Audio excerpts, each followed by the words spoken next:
Kolkata Kolkata RG Kar college rape murder horror. Lady doctor के साथ जो हुआ उसे सुनकर दिल दहल जाता है।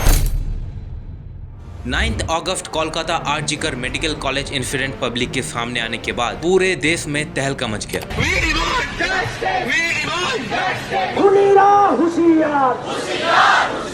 मेडिकल प्रोफेशनल्स को छोड़ के भी आम जनता, स्टूडेंट्स, हाउसवाइफ सब लोग प्रोटेस्ट करने के लिए रास्ते पे उतर आए।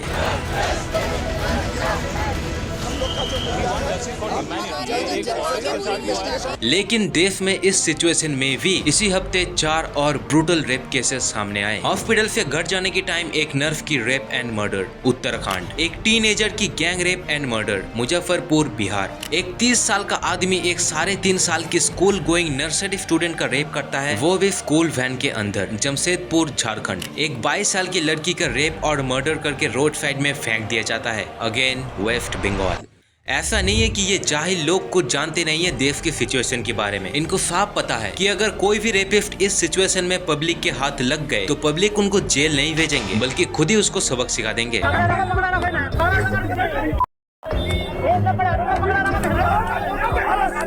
लेकिन फिर भी रेप केसेस कम नहीं हो रहे। तो क्या इंडिया धीरे धीरे एक रेप कैपिटल बनता जा रहा है? अगर हाँ तो क्यों? इसके पीछे वजह क्या है और इसका सोल्यूशन क्या हो सकता है? आइए जानते हैं इस वीडियो में।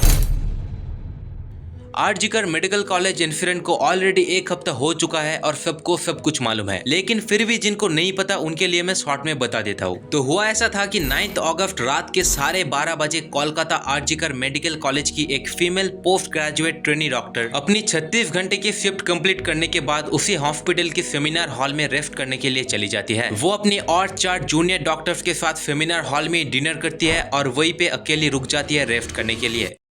फिर सुबह 9:30 बजे उसी सेमिनार हॉल में उनकी बॉडी मिलती है। बॉडी से आधा कपड़ा गायब था, चश्मा टूटा हुआ था और चेहरे से लेकर प्राइवेट पार्ट्स तक खून ही खून बह रहा था। शरीर में कोई कपड़ा नहीं था, पैर दोनों राइट एंगल में मिला गया। ये खबर कॉलेज की प्रिंसिपल संदीप घोष के पास पहुंचने के बाद उन्होंने बहुत ही बेशरम हरकत किया। पहले तो उन्होंने इस रेप एंड मर्डर केस को सुसाइड बताया। मेरी लड़की ने सुसाइड कर दिया है, ये खबर आई है हॉस्पिटल से। फिर बोला कि उस डॉक्टर को अकेले सेमिनार हॉल में जाना ही नहीं चाहिए थी और फिर वो प्रिंसिपल उनकी पेरेंट्स को 3 घंटे तक उनकी बॉडी देखने ही नहीं देते हैं। हाथ जोड़ती रही, माँ बाप हाथ जोड़ते रहे, हमें एक बार दिखाओ, हमारी बच्ची का मुंह एक बार दिखाओ, हमको नहीं दिखाया गया। इन्वेस्टिगेशन से कोलकाता पुलिस को उस सेमिनार हॉल में से एविडेंस के रूप में एक ब्लूटूथ हेडफोन मिलता है। फिर सीसीटीवी फुटेज चेक करने के बाद पुलिस को दिखा एक आदमी जिनके पास वही सेम हेडफोन था और वो 4 बजे उस सेमिनार हॉल में एंटर करता है। फिर 37 मिनट बाद उस हॉल से वो निकलता है, लेकिन बिना उस हेडफोन के। पुलिस उनको अपने कब्जे में ले लेते हैं और उनके मोबाइल से उस ब्लूटूथ हेडफोन को कनेक्ट करने की कोशिश करते हैं। वो ब्लूटूथ हेडफोन उनके मोबाइल से डायरेक्टली कनेक्ट हो जाता है और अब पुलिस के सामने इस रेप केस का कल्प्रिट एक्सपोज हो जाता है। वो कल्प्रिट था civic volunteer Sanjay Roy. Police उसको अरेस्ट कर लेते हैं।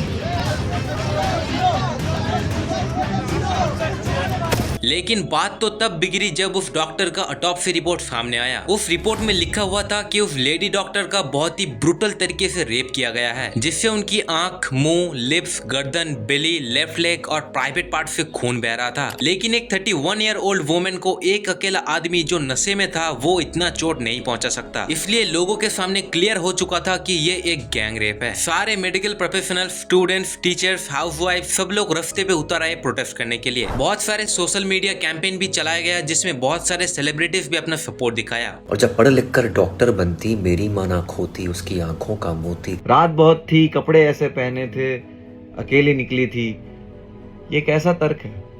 36 घंटे का लगातार कार्य दुश्वार हुआ, बहिष्कार हुआ, बलात्कार हुआ, पुरुष के वहशीपन से साक्षात्कार हुआ।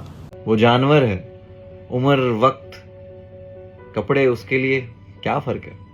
लेकिन उसके बाद कुछ बहुत ही घिनौनी चीजें घटती है इस केस को लेकर। प्रोटेस्टर्स को बीच सड़क में पुलिस के सामने पीटा गया कुछ गुंडों द्वारा। फिर उस प्रिंसिपल को भी कोलकाता के किसी कॉलेज में प्रमोशन मिल जाता है और chief minister Mamata Banerjee compensation के रूप में कुछ पैसा भी घोषित करते हैं, जिस वजह से लोग और भी गुस्से में हैं कि एक जान की कीमत आप कुछ पैसे से कैसे निपटा सकते हो। मुख्यमंत्री ममता बनर्जी का पदत्याग, गद्दी छोड़ देना चाहिए। तो ये सब तो गया पॉलिटिकल चीजें, मैं उस पे बात नहीं कर रहा। मैं बात करूंगा उन सवालों पे कि निर्भया, हाथरस, काथुआ उन्नाव, बिल्किस बनो, इतने सारे रेप केसेस जिसमें पूरा भारत प्रोटेस्ट करने के लिए रास्ते पे उतर आए थे। तो उन घटनाओं के बाद भी क्यों इंडिया में हर रोज रेप केसेस सामने आ रहा है? शर्म की बात तो यह है कि जिस देश में फीमेल डाइटिस लाइक सरस्वती, लक्ष्मी, पार्वती इनका पूजा किया जाता है, हमारे उसी देश में ऑन एन एवरेज हर साल 30,000 रेप केसेस रजिस्टर होते हैं। तो क्यों Indian law and order in rape cases को रोक नहीं पा रहा? आइए जानते हैं इस वाई की आंसर।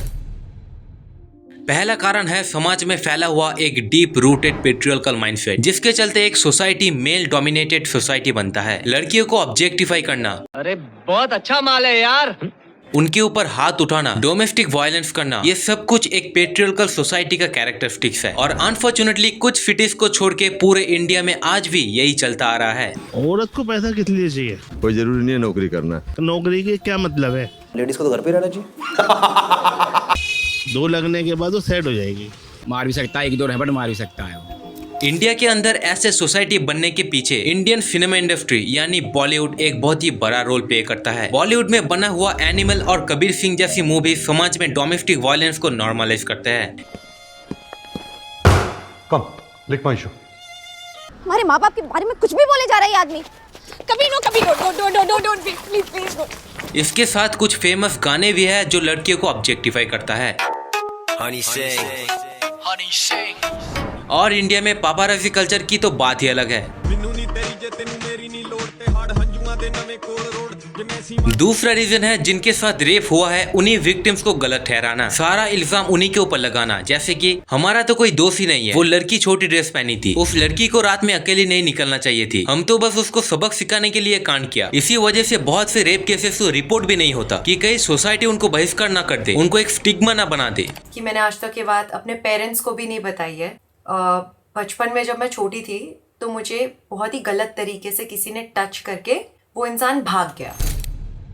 तीसरा कारण है रेपिस्ट को सजा ही नहीं देना या फिर सजा सुनाने में बहुत ज्यादा देर करना, जिस कारण से एक रेपिस्ट रेप जैसे एक घिनौने अपराध को अपराध ही नहीं समझते। यह है गुरमीत राम रहीम सिंह। 2017 में अपने 2 डिसाइपल्स की रेप एंड मर्डर के लिए इनको 20 साल की सजा सुनाया गया था, लेकिन इनको कभी भी मनमर्जी बेल मिल जाता है। 2017 से लेकर अभी तक ये 235 दिन जेल के बाहर ही बिताया है और हाल ही में फिर से 13 अगस्त इनको 21 दिन का बेल मिला है। तो अगर रेपिस्टों के साथ ऐसे ट्रीट किया जाएगा तो लोगों के अंदर इंडियन लॉ को लेकर क्या डर बचेगा? फिर तो फ्यूचर में आरजी कर से भी बदतर केस सामने आएंगे। प्यारी साथ संगत जी, सबको बहुत बहुत आशीर्वाद। आपके दर्शनों के लिए फिर से हाजिर हुए हैं। और इसी के साथ डेरा सच्चा सौदा के प्रमुख बलात्कार और हत्या का दोषी गुरमीत राम रहीम एक बार फिर जेल से बाहर आ गए। क्या चल क्या रहा है ये? तो अब सवाल आता है कि इसका सोल्यूशन क्या है? इंडिया में रेप को रोकने के लिए क्या किया जा सकता है? तो दोस्तों, women empowerment, sex education, gender sensitivity, encouraging gender equality, making more strong laws, patriarchal Bollywood movies और गाने को बैन करना, ये जितने भी पॉइंट्स है ना, मैं ये नहीं बोल रहा कि ये सब कुछ बिल्कुल बेकार है, यूजलेस है। इन सब का इम्प्लीमेंटेशन चाहिए, लेकिन उससे भी ज्यादा इंपॉर्टेंट है पनिशमेंट। मेरे हिसाब से रेप केसेस में कल्प्रिट्स को खराब से खराब पनिशमेंट देना चाहिए, जिससे लोगों की रूह कांप जाए, क्योंकि जेल से आजकल किसी को डर नहीं लगता। जितनी भी ब्रूटल तरीके से सजा दी जा सकती है उतना ही ब्रूटल बनाना है पनिशमेंट को। जैसे सऊदी अरेबिया में सबके सामने रेपिस्ट का गला काट दिया जाता है, या फिर चाइना और अफगानिस्तान जैसे देशों में रेपिस्ट को कुछ ही दिन के अंदर गोली मार दिया जाता है। पनिशमेंट को और भी ब्रूटल बनाने के लिए गवर्नमेंट कुछ मीडियावेल तरीका भी अपना सकता है।